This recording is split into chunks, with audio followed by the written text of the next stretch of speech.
పూర్తి వేగంతో నడుస్తున్న ఒక ఫ్యాక్టరీని ఊహించుకోండి. యంత్రాలు నిరంతరం పనిచేస్తూనే ఉంటాయి. ఒక పక్క మరమ్మతులు జరుగుతూనే ఉంటాయి కదా. అవును, అదొక నాన్ స్టాప్ ప్రాసెస్. యా, పొరపాటున ఒక చిన్న నిప్పురవ్వ పడితే చాలు ఆ ఫ్యాక్టరీ మొత్తం తగలబడిపోకుండా ఉండటానికి తనను తాను లాక్ చేసుకుని తనంతట తానే నాశనమైపోతుంది. అంటే ఇది ఏదో హాలీవుడ్ సినిమా స్టోరీ కాదు. కాదు, సరిగ్గా ఈ క్షణంలో మన శరీరంలోని ప్రతి కణంలో జరుగుతున్న ఒక వాస్తవ పరిస్థితి ఇది. ఈరోజు మన ముందున్న ప్యాథాలజీ అంటే వ్యాధి విజ్ఞాన శాస్త్రానికి సంబంధించిన ఆధారాలను పరిశీలించితే మన శరీరంలో ప్రతి క్షణం ఎంత భయంకరమైన, అదే సమయంలో ఎంత అద్భుతమైన పోరాటం జరుగుతుందో అర్థమవుతుంది. సరే, దీన్ని కాస్త వివరంగా విడమరిచి చూద్దాం. అసలు కణాలు ఒత్తిడికి గురైనప్పుడు ఈ ఫ్యాక్టరీలో ఏం జరుగుతుంది? అసలు ఆ ఫ్యాక్టరీలో జరిగే పోరాటాన్ని అర్థం చేసుకోవడమే మనీ లోతైన విశ్లేషణ ప్రధాన లక్ష్యమండి. అంటే కణాలు ఎప్పుడూ ప్రశాంతమైన వాతావరణంలో ఉండవు కదా, వాటిపై నిరంతరం రసాయన, భౌతిక ఒత్తిళ్లుంటాయి. కరెక్ట్. ముఖ్యంగా ఒక కణానికి రక్తం సరఫరా ఆగిపోయి మళ్లీ అకస్మాత్తుగా మొదలైనప్పుడు దీన్నే మనం మెడికల్ పరిభాషలో పోస్ట్ ఇస్కీమిక్ రీపర్ఫ్యూజన్ అంటాం. అలా జరిగినప్పుడు కణాల్లో విపరీతమైన ఆక్సిడేటివ్ స్ట్రెస్ ఏర్పడుతుంది. అంటే ఆ ఫ్యాక్టరీ యంత్రాలు హఠాత్తుగా వేగంగా తిరగడం వల్ల ఎగిరే నిప్పురవ్వల్లాంటివా? ఆధారాల ప్రకారం దీన్నే రియాక్టివ్ ఆక్సిజన్ స్పీసీస్ లేదా ఆర్ఓఎస్ అంటారు కదా. ఎగ్జాక్ట్గా ఆ ఆర్ఓఎస్ అనేవే ఈ నిప్పురవ్వలు. అయితే ఆ నిప్పురవ్వలు పెద్ద మంటలుగా మారకుండా ఉండడానికి మన కణాల దగ్గర సూపర్ ఆక్సైడ్ డిస్మ్యూటేజ్ అనే ఒక యాంటీ ఆక్సిడెంట్ ఉంటుంది అని చదివాను. అంటే ఇదొక ఫైర్ ఎక్స్టింగ్విషర్ లాగా ఆ నిప్పురవ్వలను ఆర్పేస్తుందని నేను అర్థం చేసుకున్నాను. అంతే కదా? ఆ పోలిక చాలా ఖచ్చితంగా సరిపోతోంది. కానీ సమస్య ఎక్కడొస్తుందంటే ఆ నిప్పురవ్వలు కణాల సామర్థ్యానికి మించి విపరీతంగా పెరిగిపోయినప్పుడు అప్పుడు ఈ ఫైర్ ఎక్స్టింగ్విషర్ వాటిని ఆర్పలేకపోతుంది. అవునా? అప్పుడు డ్యామేజ్ అవుతుందన్నమాట. అవును, అప్పుడే కణాలు తీవ్రంగా దెబ్బతింటాయి. కేవలం రక్త ప్రసరణలో మార్పుల వల్లే కాదు సుమా, బయటినుంచి వచ్చే అయోనైజింగ్ రేడియేషన్ కూడా ఈ ఆర్ఓఎస్ను సృష్టించడం ద్వారానే డిఎన్ఏని ముక్కలు చేస్తుంది. రేడియేషన్ కూడానా? ఉదాహరణకు క్యాన్సర్ చికిత్సలో భాగంగా కడుపు భాగానికి రేడియోథెరపీ ఇచ్చినప్పుడు తెలుసా, వెంటనే ఎలాంటి లక్షణాలు కనిపించవు. కానీ కొన్ని వారాల తర్వాత గ్యాస్ట్రోఇంటెస్టైనల్ ట్రాక్లోని శ్లేష్మం, అదే మ్యూకోసా అంటాం కదా, అది ఈ ఆక్సిడేటివ్ స్ట్రెస్ వల్ల పూర్తిగా దెబ్బతిని వాపు వచ్చి తీవ్రమైన కడుపునొప్పి, విరేచనాలు వస్తాయి. బాబోయ్, అంటే లోపల డ్యామేజ్ సైలెంట్గా జరుగుతోందన్నమాట. మరి ఈ నిప్పురవ్వల దాడిని తట్టుకోలేక కణం పూర్తిగా చనిపోవాల్సిన పరిస్థితొస్తే రక్తం అందక కణాలు చనిపోవడానికి ఇస్కీమియా అంటారు, రైట్? అవునండి, ఇస్కీమియా అంటారు. గుండె లేదా కిడ్నీలో ఇలా జరిగితే కణాల ఆకారం అలాగే ఉంటుందని, కానీ మెదడులో జరిగితే మాత్రం మొత్తం కరిగిపోతుందని మన ఆధారాల్లో ఉంది. నాకిది కొంచెం విచిత్రంగా అనిపించింది. మెదడు ఎందుకలా కరిగిపోతుంది? ఇది చాలా ఆసక్తికరమైన మెకానిజం. అంటే సాధారణంగా కిడ్నీ లేదా గుండెలో రక్తమందక కణాలు చనిపోతే దాన్ని కోయాగ్యులేటివ్ నెక్రోసిస్ అంటారు. కోయాగ్యులేటివ్ నెక్రోసిస్, ఓకే. అక్కడ కణాల్లోని ప్రోటీన్లు గడ్డకట్టిపోయి కణం తాలూకు ఆకారం ఒక ఫ్రేమ్ లాగా అలాగే మిగిలిపోతుంది. లోపల న్యూక్లియస్ మాత్రం మాయమైపోతుంది. కాని మెదడు లేదా సెంట్రల్ నర్వస్ సిస్టమ్ విషయానికొస్తే అది వేరు. ఏంటా తేడా? మెదడులో ఇతర అవయవాల్లో ఉండేటటువంటి గట్టి కనెక్టివ్ టిష్యూ ఉండదు. పైగా అక్కడ కొవ్వులు, ఎంజైమ్లు చాలా ఎక్కువ ఉంటాయి. కాబట్టి మెదడులో కణాలు చనిపోతే ఆ ఎంజైమ్లు కణాలను ద్రవరూపంలోకి, అంటే లిక్విడ్లా మార్చేస్తాయి. లిక్విడ్ లాగా? దీన్నే లిక్విఫాక్టివ్ నెక్రోసిస్ అంటారు. ఆ కరిగిపోయిన భాగమంతా ఖాళీగా మారి చివరికి అక్కడ ఒక ఆస్ట్రోగ్లియల్ స్కార్ అనే ఒక మచ్చ ఏర్పడుతుంది. అంటే ఈ నెక్రోసిస్ అనేది ఒక ప్రమాదకరమైన, గందరగోళమైన మరణం అన్నమాట. కాని కణాలు పక్కవాటికి ఎలాంటి నష్టం కలగకుండా చాలా సైలెంట్గా ఆత్మహత్య చేసుకునే విధానం కూడా ఉంది, అపోప్టోసిస్. Exactly, apoptosis. ఒక కణం తనకు తానుగా ఇంత క్రమపద్ధతిలో తనను తాను నాశనం చేసుకోవడం వెనుకున్న మెకానిజం అర్థం చేసుకుంటే నిజంగా ఆశ్చర్యమేస్తుంది. అవును, అపోప్టోసిస్ అనేది ఒక వ్యవస్థీకృతమైన ప్రోగ్రాం లాంటిది. ముఖ్యంగా కణంలో లోపల ఏదైనా తీవ్రమైన డ్యామేజ్ జరిగినప్పుడు ఇంట్రిన్సిక్ పాత్వే మొదలవుతుంది. కణానికి శక్తినిచ్చే మైటోకాండ్రియా లోపల సైటోక్రోమ్ సి అనే ఎంజైమ్ ఉంటుంది కదా. Cytochrome C. ఎప్పుడైతే కణం ఆత్మహత్య చేసుకోవాలని నిర్ణయించుకుంటుందో ఆ సైటోక్రోమ్సి బయటకొచ్చేస్తుంది. అది క్యాస్పాసిస్ అనే కత్తెరల లాంటి ఎంజైమ్స్ని యాక్టివేట్ చేస్తుంది. అంటే అవి కట్ చేస్తాయా? ఇన్ఫ్లమేషన్ అస్సలు రాదు. వావ్! ఈ సిస్టమ్ అంతా అద్భుతంగా ఉంది. ఒకవేళ కణం లోపలికి ఒక వైరస్ దాడి చేస్తే ఆ వైరస్ను శరీరం ఎలా పసిగడుతుంది? ఎందుకంటే వైరస్ కణం లోపల దాక్కుంటుంది కదా. అవును. ఈ ఉబిక్విటిన్ ప్రోటియోజోమ్ పాత్వే గురించి చదివినప్పుడు నాకొక స్పై మూవీలో విలన్కి ట్రాకర్ వేసినట్లు అనిపించింది. ఆ ట్రాకర్ పోలిక చాలా బావుంది. అంటే ఒక వైరస్ కణంలోకి ప్రవేశించి తన ప్రోటీన్లను తయారు చేసుకుంటున్నప్పుడు కణం ఆ అన్యదేశ ప్రోటీన్లను గుర్తిస్తుంది. అప్పుడు ఉబిక్విటిన్ లైగేజెస్ అనే ఎంజైమ్స్ ఆ వైరల్ ప్రోటీన్లకు ఉబిక్విటిన్ అనే ఒక ట్యాగ్ లేదా మార్క్ వేస్తాయి. ఓ, అంటే ఒక ముద్ర వేస్తాయన్నమాట. యా.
యా.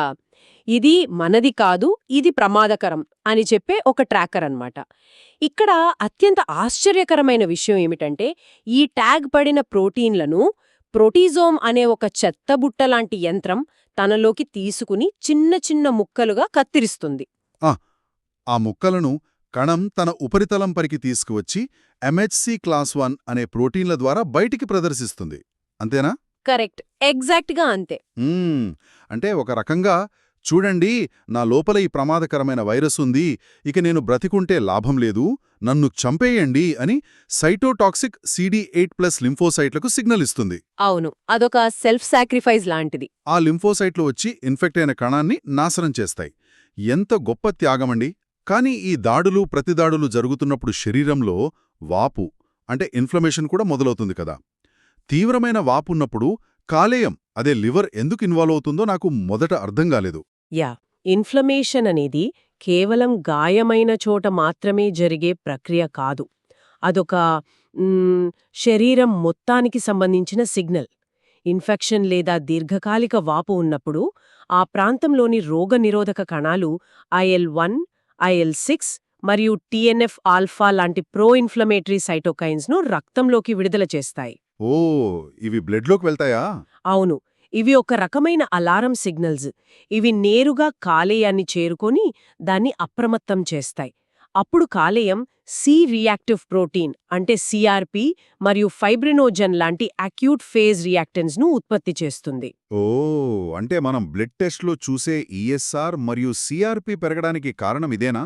ఎగ్జాక్ట్గా అదే కారణం. రక్తంలో ఫైబ్రినోజన్ పెరిగినప్పుడు అది ఎర్ర రక్త కణాలను ఒకదానికొకటి అత్తుకునేలా చేస్తుంది కదా.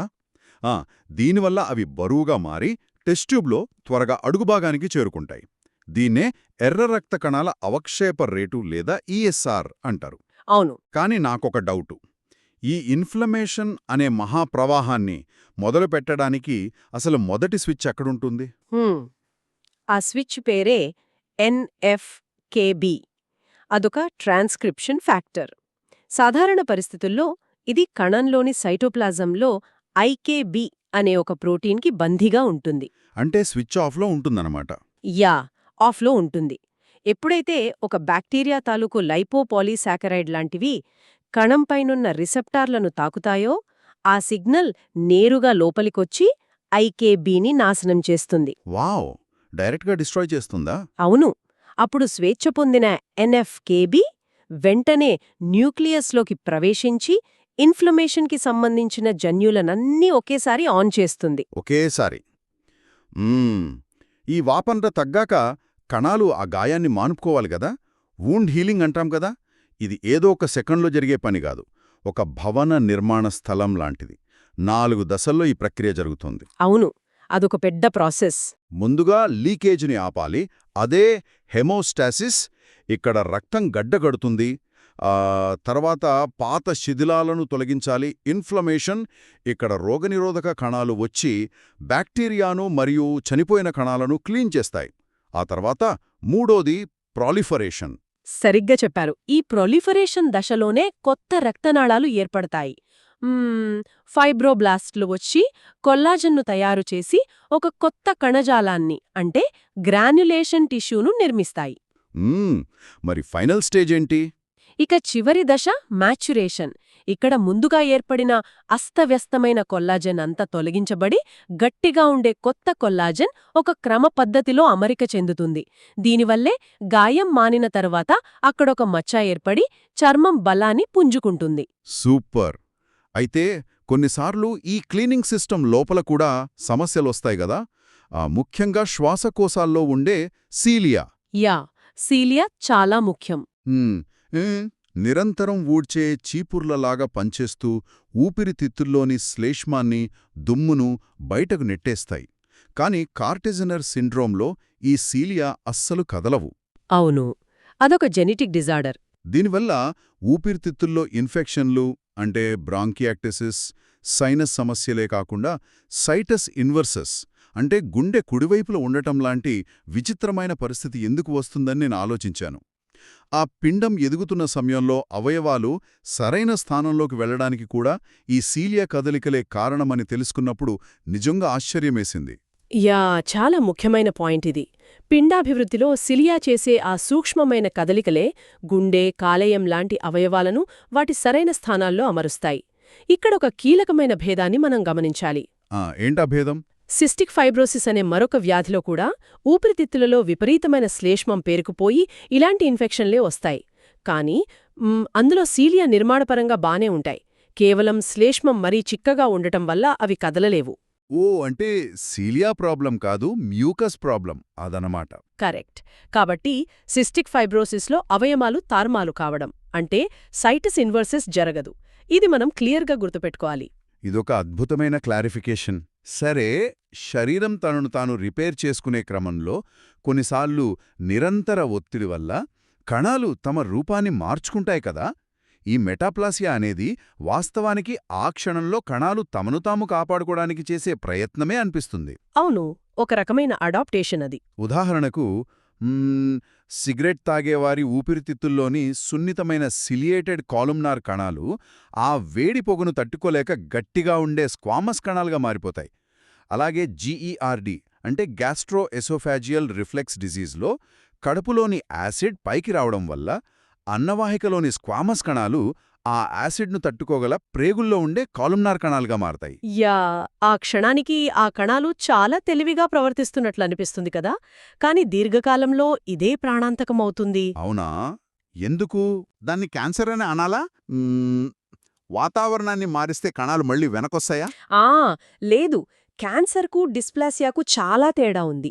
డిస్ప్లాసియా అనేది ఒక ప్రమాద ఘంటిక మాత్రమే.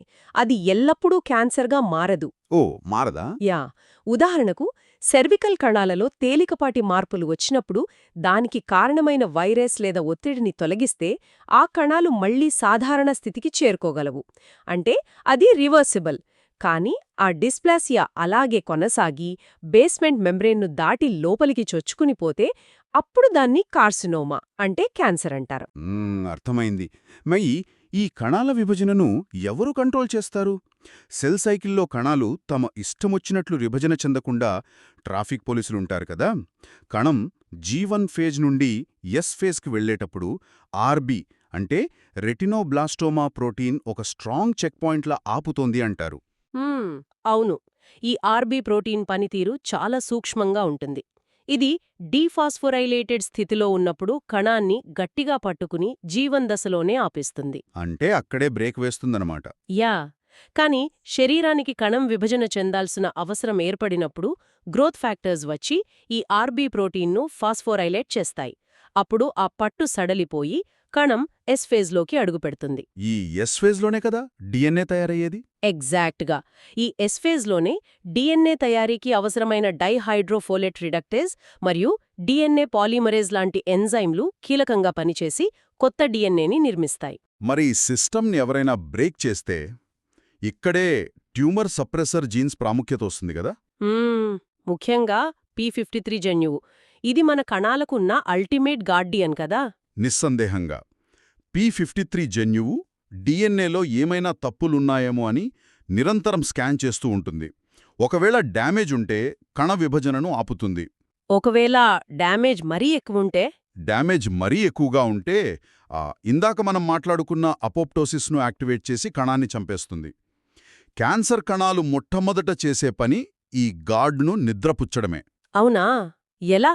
ఉదాహరణకు హ్యూమన్ పాపిల్లోమా వైరస్ అదే HPV శరీరంలోకి వచ్చినప్పుడు దాని ప్రోటీన్లు ఈ ఆర్బీ మరియు P53 రెండింటిని బంధించి నిర్వీర్యం చేస్తాయి.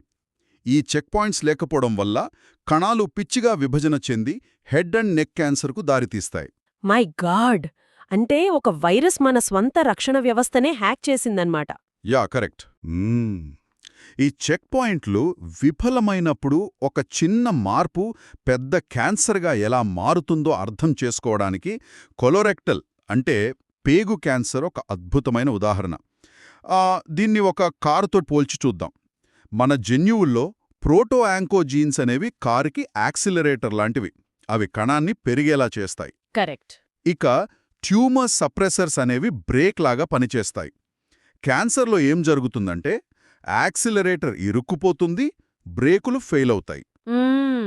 ఆ పోలిక మెకానిజంను చాలా స్పష్టంగా వివరిస్తోంది. ఈ పేగు క్యాన్సర్లో అడెనోమా కార్సినోమా సీక్వెన్స్ అనేది ఒక చైన్ రియాక్షన్లా ఒకదాని తర్వాత ఒకటి జరుగుతుంది. అంటే ముందు బ్రేకులు ఫెయిల్ అవుతాయా? యా, ముందుగా బ్రేక్ సిస్టమ్ దెబ్బతింటుంది. అంటే APC అనే ట్యూమర్ సప్రెసర్ జన్యులో మ్యూటేషన్ వస్తుంది. కొంతమందిలో ఇది పుట్టుకతోనే వస్తుంది. దాన్నే మనం FAP అంటాం. ఫెమీలియల్ అడెనోమాటస్ పాలిపోసిస్. అవును. వీరి పేగుల్లో వేలాది పాలిప్స్ వస్తాయి మరియు సరైన సమయంలో గుర్తించకపోతే 100% క్యాన్సర్ వచ్చే ప్రమాదముంటుంది. కానీ కేవలం ఒక్క పాలిప్ ఏర్పడినంత మాత్రాన అది క్యాన్సర్ కాదు కదా. అది కేవలం ఒక చిన్న గడ్డ. అది భయంకరంగా మారడానికా తర్వాత ఇంకేం జరుగుతుంది? యా, అప్పుడే రెండవ దెబ్బ యాక్సిలరేటర్పై పడుతుంది. KRAS అనే ప్రోటో ఆంకోజీన్లో మ్యుటేషన్ వస్తుంది. దీనివల్ల కణాలకు నిరంతరం పెరుగు అనే సిగ్నల్ వెళుతుంది. ఓ, యాక్సిలరేటర్ ఇరుక్కుపోయిందన్నమాట. కరెక్ట్. ఇక్కడ ఒక ముఖ్యమైన పాయింట్. ఈ సిగ్నలింగ్ పాత్వేలో ఎపిడర్మల్ గ్రోత్ ఫ్యాక్టర్ రిసెప్టర్ అదే ఈజీఎఫ్ఆర్ ఉంటుంది. దానికి కింద కేఆర్ఏఎస్ ఉంటుంది. హ్మ్. కేఆర్ఏఎస్లో లోపమున్నప్పుడు మనం సెటక్సిమాబ్ లాంటి యాంటీ ఈజీఎఫ్ఆర్ మందులిచ్చినా పనిచేయవు. ఎందుకంటే సమస్య రిసెప్టార్లో లేదు, దానికి కింది స్థాయిలో ఉన్న స్విచ్లో ఉంది. అర్థమైంది. మరి ఫైనల్ స్టెప్ ఏంటి? చివరగా మూడవ దెబ్బ, మన గార్డియన్ అయిన TP53 మ్యుటేషన్. ఈ చివరి మ్యుటేషన్తో ఆ పాలిప్ కాస్త క్యాన్సర్గా మారుతుంది. ఓ. పాలిప్ సైజును బట్టి కూడా మనం ప్రమాదాన్ని అంచనా వేయవచ్చు. 1 సెంటీమీటర్ కంటే తక్కువుంటే రిస్క్ తక్కువ, కానీ 4 సెంటీమీటర్లు దాటితే అది దాదాపుగా క్యాన్సర్గా మారే అవకాశం చాలా ఎక్కువ. పేగు క్యాన్సర్ అనగానే అందరికీ ఈ పాలిప్స్ పాత్వేనే గుర్తుకొస్తోంది కదా. కానీ ఇంకో రకమైన పాత్వే కూడా ఉంది కదా, లించ్ సిండ్రోమ్ లేదా HNPCC అంటారు. దీనికి ఏపీసీకి సంబంధం లేదు కదా? అవును. లించ్ సిండ్రోమ్ అనేది పూర్తిగా భిన్నమైన మెకానిజం. ఇందులో ముందుగా పాలిప్స్ రావు. మైక్రోశాటిలైట్ ఇన్స్టెబిలిటీ అనేది ఇక్కడ ప్రధాన సమస్య. అంటే ఏంటి? అంటే DNA తయారవుతున్నప్పుడు జరిగే తప్పులను సరిదిద్దే DNA మిస్మ్యాచ్ రిపేర్ జన్యువులలో మ్యుటేషన్ వస్తుంది. ఎప్పుడైతే ఆ స్పెల్ చెక్ చేసే వ్యవస్థ పోతుందో అప్పుడు తప్పులు పేరుకుపోయి 50 ఏళ్లలోపే పేగు క్యాన్సర్, అలాగే గర్భాశయ క్యాన్సర్ లాంటివి వచ్చే ప్రమాదం ఉంటుంది. సరే, క్యాన్సర్ ఏర్పడింది. కానీ కొన్ని కణాల సముదాయం అలా పెరిగిపోతూ ఉంటే లోపలున్న కణాలకు రక్త ప్రసరణ అందక అవి చనిపోవాలి కదా. ఇక్కడే విషయం చాలా ఆసక్తికరంగా మారుతుందనిపించింది నాకు. అవును. ఆ ట్యూమర్లు తమకై తాము కొత్త రక్తనాళాలను ఎలా నిర్మించుకుంటాయి? యాంజియోజెనెసిస్ అనే ప్రక్రియ ద్వారా అవి మన రక్తనాళాలనే తమ వైపుకు లాక్కుంటాయి కదా. ఎగ్జాక్ట్గా. క్యాన్సర్ కణాలు చాలా తెలివిగా వ్యవహరిస్తాయి. వాటికి ఆహారం, ఆక్సిజన్ కావాలి కదా. అందుకే అవి కొన్ని రసాయన సిగ్నల్స్ని విడుదల చేస్తాయి. ముఖ్యంగా VEGF మరియు ఫైబ్రోబ్లాస్ట్ గ్రోత్ ఫ్యాక్టర్ అంటే FGF. ఇవేం చేస్తాయి? ఈ సిగ్నల్స్ పక్కనే ఉన్న రక్తనాళాలను ప్రేరేపించి కొత్త నాళాలను తమ వైపుకు పెరిగేలా చేస్తాయి. అయితే ఆ కణజాలం కింద ఉండే బేస్మెంట్ మెంబ్రేన్లో లామినిన్ అనే బలమైన ప్రోటీన్ అడ్డుగోడలా ఉంటుంది. మరి ఆ అడ్డుగోడను ట్యూమర్ ఎలా దాటుతుంది? ఒక చోట నుంచి ఇంకో చోటికి వ్యాపించడాన్ని మెటాస్టాసిస్ అంటారు. ఇది జరగాలంటే క్యాన్సర్ కణాలు ఒకదానితో ఒకటి అతుక్కునుండడాన్ని మానేయాలి కదా. ఖచ్చితంగా. అది ఒక పక్కా ప్లాన్ ప్రకారం జరుగుతుంది తెలుసా. ముందుగా క్యాన్సర్ కణాలు ఈ కార్డరిన్స్ అనే జిగురులాంటి ప్రోటీన్లను తగ్గించుకుంటాయి. దీనివల్ల అవి గుంపు నుంచి విడిపోయి స్వేచ్ఛగా కదులుతాయి. ఓకే, విడిపోయాయి. తరువాత ఇంటిగ్రిన్స్ అనే రిసెప్టార్లను వాడుకుని బేస్మెంట్ మెంబ్రేన్కు అతుక్కుంటాయి. ఆ తరువాత అసలైన ఆయుధాన్ని బయటికి తీస్తాయి, జింక్ ఆధారిత మెటాలోప్రోటీనేసిస్, ముఖ్యంగా కొల్లాజినేసిస్. ఇవి యాసిడ్లాగా పనిచేస్తాయా? యా, ఇవి యాసిడ్లాగా పనిచేసి ఆ మెంబ్రేన్ను కరిగించేస్తాయి. అప్పుడు నేరుగా రక్తంలోకి లేదా శోషరస వ్యవస్థలోకి అంటే లింఫాటిక్ సిస్టంలోకి ప్రవేశించి శరీరమంతా వ్యాపిస్తాయి. ఇదంతా జరుగుతున్నప్పుడు మన ఇమ్యూన్ సిస్టమ్ ఏం చేస్తుంది? మన రోగనిరోధక కణాలు వీటినెందుకు పసిగట్టలేకపోతున్నాయి అని నాకు ఎప్పుడూ అనిపించేది. కానీ ఇమ్యూన్ సిస్టమ్ను మోసం చేయడానికి క్యాన్సర్ వాడే వ్యూహాలు అద్భుతంగా ఉన్నాయి. అవి వాడే వ్యూహాలు చూస్తే నిజంగా ఆశ్చర్యమేస్తోంది. ఒక ప్రధాన వ్యూహం ప్రోగ్రామ్డ్ సెల్ డెత్ 1 లిగ్యాండ్ 1 అంటే PDL1ను ఎక్కువగా ఉత్పత్తి చేయడం. దీనివల్ల ఏమవుతుంది? మన టీసెల్స్ ట్యూమర్ని నాశనం చేయడానికి వచ్చినప్పుడు క్యాన్సర్ కణాలు ఈ PDL1ని ప్రదర్శిస్తాయి. అది టీసెల్స్పై ఉన్న రిసెప్టార్తో బైండ్ అయ్యి ఆ టీసెల్స్ని పూర్తిగా అలసిపోయేలా అంటే ఎగ్జాస్టెడ్గా చేస్తుంది. వావ్! అంటే మన రక్షకులనే నీరసపడేలా చేస్తాయి. అవును. ఇంకో మార్గమేంటంటే తమ ఉపరితలంపై ఉండే MHC క్లాస్ I ప్రోటీన్లను తగ్గించేయడం. ఇందాక మనం మాట్లాడుకున్నాం కదా, MHC అనేది నన్ను చంపండి అనే సిగ్నల్. దాన్ని తీసేయడం ద్వారా ఇమ్యూన్ సిస్టమ్కి అవి అసలు కనిపించకుండా అదృశ్యంగా మారిపోతాయి. మనం బయట చూసే మరో భయంకరమైన విషయం కచెక్సియా కదా. ఆ క్యాన్సర్ పేషెంట్స్ చాలా వేగంగా బరువు తగ్గిపోతారు, కండరాలు కరిగిపోతాయి. బహుశా క్యాన్సర్ కణాలు వాళ్ళు తినే ఆహారాన్ని లాగేసుకుంటున్నాయి కాబట్టే ఇలా జరుగుతుందేమో అనుకున్నాను మొదట్లో. కానీ ఇది కేవలం ఆకలి లేకపోవడం మాత్రమే కాదు కదా. మీరు చెప్పింది ముమ్మాటికి నిజం. ఇది కేవలం పస్తులుండటం వల్ల వచ్చే సమస్య కాదు. ట్యూమర్ కణాలు విడుదల చేసే కొన్ని రసాయనాలు దీనికి కారణం. ట్యూమర్ నెక్రోసిస్ ఫ్యాక్టర్ ఆల్ఫా నేరుగా మెదడుపై పనిచేసి ఆకలిని పూర్తిగా చంపేస్తుంది. మ్మ్. అదే సమయంలో బేసల్ మెటబాలిక్ రేట్ అంటే బిఎంఆర్ను విపరీతంగా పెంచుతుంది. అలాగే శరీరంలో ఉండే ప్రో ఇన్ఫ్లమేటరీ సైటోకైన్స్ కండరాల ప్రోటీన్లను మనమిందాక మాట్లాడుకున్న ఉబిక్విటిన్ పాత్వే ద్వారా ముక్కలుగా కరిగించేస్తాయి. అయితే కండరాలే కరిగిపోతాయా? యా, కండరాల్లోని సార్కోమెరిక్ ప్రోటీన్లు నాశనమైపోవడం వల్ల శరీరం తలని తాను తినేస్తున్నట్లుగా క్షీణించిపోతుంది. దీన్నే క్యాన్సర్ అనొరెక్సియా కాచెక్సియా సిండ్రోమ్ అంటారు. ఇది చాలా విషాదకరమైన పరిస్థితి. మ్మ్. ఈ మెకానిజమ్స్ అన్నీ అర్థం చేసుకోవడం డాక్టర్లకు చికిత్స చేయడంలో ఎలా ఉపయోగపడుతుంది?